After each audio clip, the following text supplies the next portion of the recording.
Hello students, आज अपने इस वीडियो में हम बनाना सीखेंगे cash book with cash and bank column.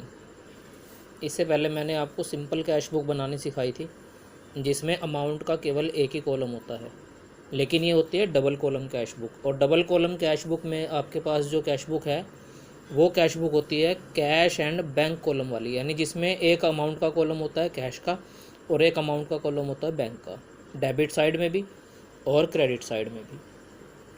किस प्रकार से ये कैश बुक बनती है थोड़ा सा इसके बारे में पहले बता देता हूँ मैं आपको। बड़ी सिंपल है बनानी। जैसे कि आपको पता ही है कि जब हम कैश बुक बनाते हैं तो जहाँ जहाँ से कैश हमारे पास आता है तो उनको तो हम रिकॉर्ड करते हैं डेबिट साइड में, रिसिप्ट्स को, और जहाँ जहाँ कैश का हम भुगतान करते हैं वो उनको हम रिकॉर्ड करते हैं क्रेडिट साइड में। ये मैं आपको सिंपल कैश बुक के टॉपिक में बता चुका हूँ, लेकिन क्योंकि अब इसमें कैश के साथ साथ बैंक का टॉपिक भी जुड़ गया है तो इसमें आपने सिर्फ क्या ध्यान रखना है देखिए, कोई भी बिजनेस कुछ लेन देन तो करता है बिल्कुल नकद में, कैश में। कैश आता है, कैश उसके पास से जाता है, यानी वो कैश प्राप्त करता है, कैश में भुगतान करता है। लेकिन कुछ लेन देन वो करते हैं बैंक से, यानी सभी बिजनेसमैन अपना अकाउंट बैंक में भी ओपन करके रखते हैं और वो बैंक के माध्यम से लेन देन करते हैं। यानी कोई मान लो उन्होंने माल बेचा और बदले में उनको चेक मिल गया तो उस चेक को वो बैंक में जमा करा देते हैं, या उन्होंने माल ख़रीदा कहीं से और कैश ना दे करके वहाँ पर वो चेक से भुगतान करते हैं, उस व्यक्ति को चेक काट के दे देते हैं, तो उनके बैंक अकाउंट में से पैसा उस व्यक्ति को प्राप्त हो जाता है। तो इसको बोलते हैं बैंक से लेन देन। तो इन क्वेश्चनों के अंदर आपको कुछ ट्रांजैक्शंस दे रखी होंगी कैश वाली और कुछ ट्रांजैक्शंस दे रखी होंगी बैंक वाली। तो आपने सिर्फ यही इसमें पॉइंट फॉलो करना है कि जो ट्रांजैक्शन कैश में हुई है, जो नकद में हुई है, तो उसको आपने कैश के कॉलम में फिल करना है उसका अमाउंट, और जो ट्रांजैक्शन बैंक से हुई है उसका अमाउंट आपने बैंक वाले कॉलम के अंदर फिल करना होता है। रूल वही रहेगा इसमें भी कि अगर आपके पास चेक आ रहा है, यानी चेक द्वारा पैसे आ रहे हैं, तो आप उसको डेबिट साइड में रिकॉर्ड करोगे, और अगर आप चेक से भुगतान कर रहे हो तो उसको आप क्रेडिट साइड में रिकॉर्ड करोगे। तो इसके अलावा दो एंट्रीज इसमें और इम्पोर्टेंट होती हैं, ये वाली, कैश डिपॉजिटेड इनटू बैंक और withdrew cash from bank. Cash deposited into bank का मतलब जब आप कैश बैंक में जमा कराते हो, और विड्रू कैश फ्रॉम बैंक का मतलब जब आप बैंक से पैसा निकालते हो। तो जब आप बैंक में पैसा जमा कराते हो तो आप एंट्री बनाते हो bank account debit to cash account, क्योंकि बैंक रिसीवर हो गया, बैंक में पैसा जमा कराया, डेबिट द रिसीवर, बैंक को डेबिट कर दिया, और कैश आपके पास से गया तो आपने कैश को क्रेडिट कर दिया। तो ये तो होगी पैसा बैंक में जमा कराने की। और ये इससे अपोजिट एंट्री, इसकी उलट एंट्री है बिल्कुल। देखो, इसमें बैंक अकाउंट डेबिट था, इसमें क्रेडिट हो गया, कैश क्रेडिट था, इसमें डेबिट हो गया, क्योंकि ये बैंक से पैसा निकालने की होगी। कैश आपके पास आएगा और बैंक कौन होगा? गिवर होगा इस एंट्री के अंदर। तो ये दो एंट्रीज इस क्वेश्चन के अंदर, यानी इस टॉपिक के अंदर काफ़ी इंपॉर्टेंट रोल प्ले करती हैं, क्योंकि इनकी आपने पोस्टिंग दोनों तरफ करनी होती है। जब आप कैश बुक बनाते हो, कैश और बैंक कॉलम वाली, तब आप अगर इस तरह की कोई ट्रांजैक्शन आपके पास क्वेश्चन में आ जाती है तो आपने उसकी पोस्टिंग दोनों तरफ करनी होती है। तो जैसे क्वेश्चन में जब इसकी पोस्टिंग करेंगे तो मैं आपको साथ साथ इसको बताऊंगा मैं। तो आइए मैं आपको एक क्वेश्चन समझा देता हूँ। ये सिर्फ एक एग्जाम्पल मात्र है। आपको जो भी क्वेश्चन इस तरह के दिए गए हैं या दिए जा रहे हैं, आपने इसी रूल को फॉलो करते हुए उन क्वेश्चंस को खुद सोल्व करना है। तो क्वेश्चंस को एक बार देख लीजिए भी कैसे सोल्व होते हैं। तो आपको देखो यहाँ पर लिखा हुआ है कि कैश बुक बनानी है with cash and bank column. ये ट्रांजैक्शन आपको दे रखे हैं 1994 ईयर इसमें दे रखा है, जनवरी के मंथ की आपको ये ट्रांजैक्शन दे रखी हैं। ईयर कुछ भी हो सकता है, डेट कुछ भी हो सकती है, उससे क्वेश्चन पे कोई फ़र्क नहीं पड़ता, सिर्फ आपको ट्रांजैक्शन को समझना है। तो सबसे पहले देखो, आपको 1 जनवरी को कैश इन हैंड दिया गया है 4000 का, कैश एट बैंक दिया गया है 12000 का। ये कैश का और बैंक का ओपनिंग बैलेंस दिया हुआ है आपको। तो आपने इसको कैश बुक में डेबिट साइड में सबसे फर्स्ट नंबर पर, पहले नंबर पर रिकॉर्ड करना होता है। सबसे पहले लिखना होता है, क्या लिखेंगे इसको? To balance BD. Debit side में लिख रहे हैं, देखो 1 जनवरी, टू बैलेंस बीडी लिखना होता है, यानी जितना कैश आपके पास पहले से है, जितना बैंक बैलेंस आपके पास पहले से है।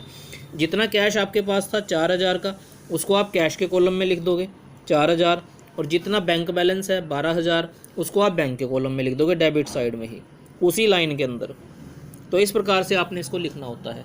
इसके बाद आपने सिर्फ वही रूल फॉलो करना है कि कैश आया या गया, चेक आया या गया। देखिए अगली ट्रांजैक्शन है सोल्ड गुड्स फॉर कैश, नकद माल बेचा। तो कैश में माल बेचा है यानी कैश आपके पास आएगा, तो इसको हम डेबिट साइड में रिकॉर्ड करेंगे।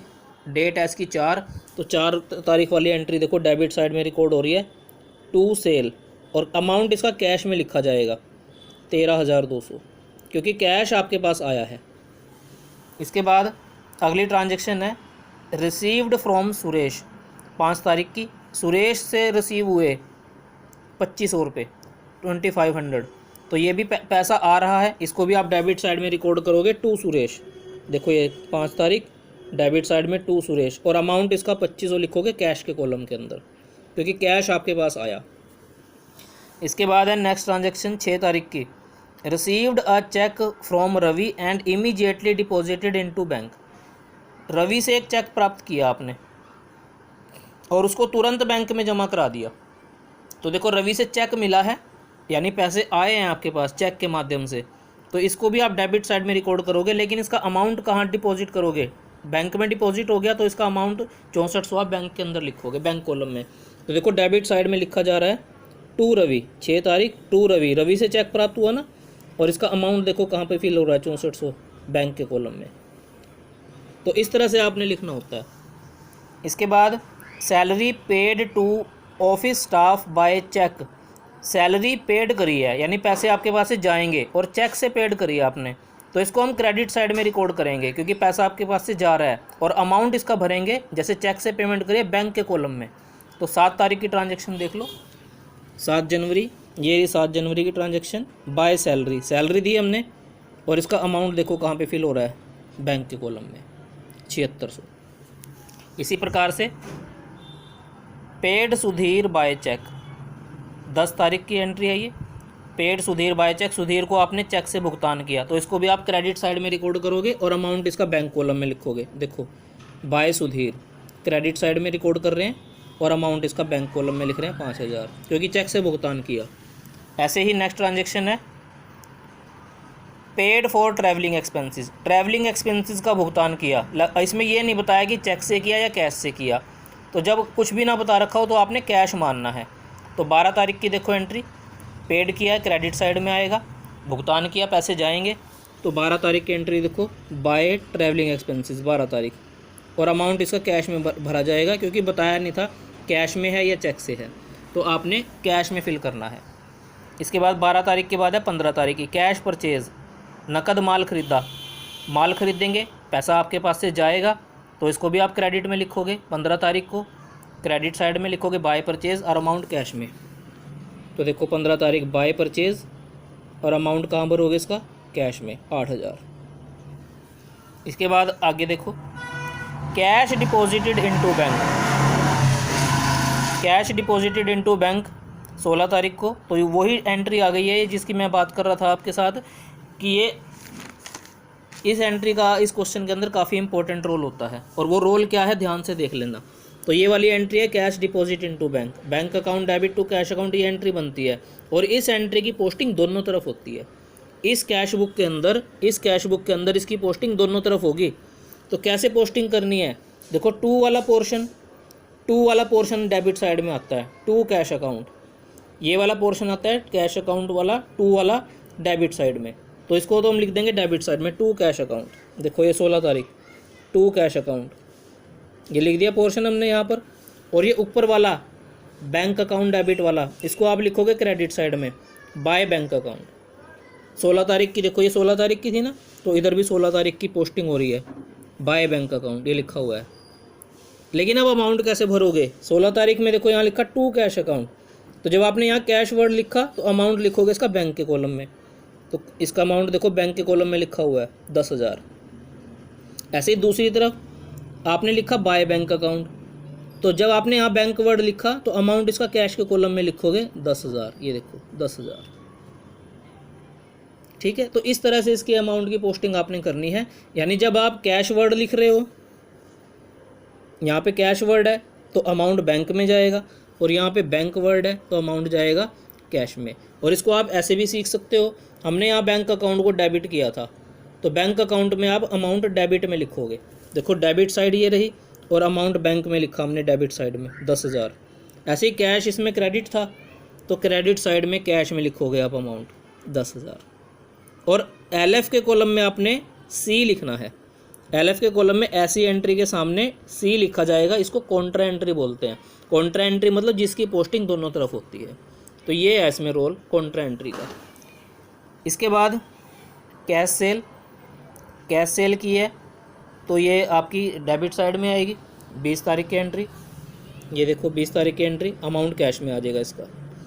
ऐसे ही इसी में लिखा हुआ है purchase machinery and payment made by cash, ये भी 20 तारीख की एंट्री है। इसमें आपने मशीनरी परचेज़ की है और पेमेंट कैश में करी है, तो ये क्रेडिट साइड में आएगा।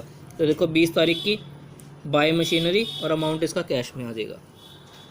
ऐसे ही अगली एंट्री है इसमें paid wages for erection of above machinery.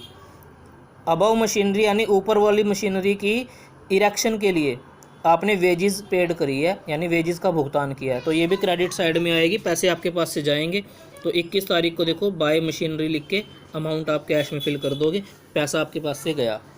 ऐसे ही 22 तारीख में देखो withdrew from bank for office use, office use के लिए बैंक से पैसा निकाला, तो देखो ये भी कॉन्ट्रा एंट्री है, ये वाली विड्रू कैश फ्रॉम बैंक वाली, यानी बैंक से आपने पैसा निकाला तो इसकी एंट्री बनेगी cash account debit to bank account. और इसकी पोस्टिंग भी आप दोनों तरफ करोगे, कैश बुक के अंदर दोनों तरफ पोस्टिंग होगी इसकी भी।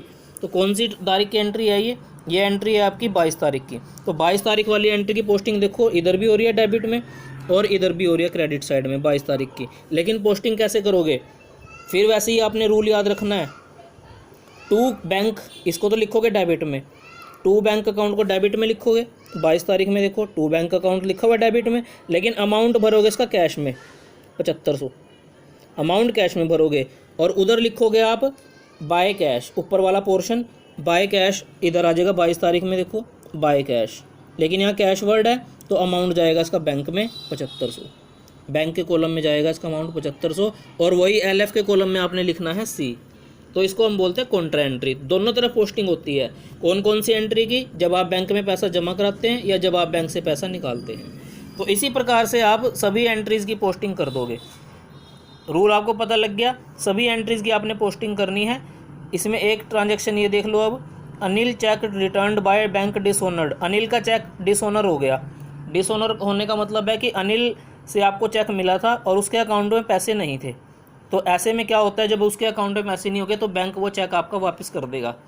तो बैंक से जो चेक डिसऑनर होता है उसकी एंट्री आपने क्रेडिट साइड में करनी होती है। जब आपको चेक मिलता है तो आप उसकी एंट्री डेबिट साइड में करते हो, उसकी पोस्टिंग डेबिट साइड में करते हो। और जब वही चेक डिसऑनर हो जाता है तो आप उसकी पोस्टिंग क्रेडिट साइड में करते हो। तो 27 तारीख वाली एंट्री की देखो पोस्टिंग क्रेडिट साइड में हो रही होगी बाय अनिल, और अमाउंट इसका बैंक में ही फिल करोगे आप, अमाउंट इसका बैंक में ही फिल होगा क्योंकि बैंक से मतलब वो चेक वापस आया है, यानी बैंक से पैसे वापस आ गए हैं आपके।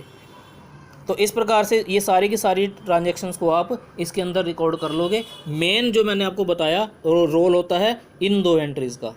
जिसको ये एंट्री समझ में आ गई समझ लो उसको कैश बुक डबल कॉलम के साथ बनाने आ जाएगी। तो अगर किसी स्टूडेंट को इनमें कोई डाउट रहेगा तो वो मुझसे सेपरेटली अलग से भी इनके बारे में पूछ सकता है कि कैसे इनको एंट्री को हम बनाते हैं, कैसे इनकी पोस्टिंग हम कैश बुक के अंदर करते हैं। और उसके बाद लास्ट में हमने फिर आंसर निकालना होता है। आंसर जब हम निकालते हैं तो पहले दोनों तरफ का टोटल कर लेते हैं, जैसे हमने सिंपल कैश बुक में भी किया था। उसके बाद कैश वाले कॉलम का आंसर अलग निकलेगा और बैंक वाले कॉलम का आंसर आप अलग निकालोगे। तो उसके बाद आप आंसर निकालेंगे और आंसर को आगे ट्रांसफ़र कर देंगे। तो इस प्रकार से एक डबल कॉलम कैश बुक तैयार होती है with cash and bank column. अगर किसी स्टूडेंट को इसमें अभी भी कोई डाउट रहेगा तो वो मुझसे अपना ये डाउट क्लियर कर सकता है। धन्यवाद।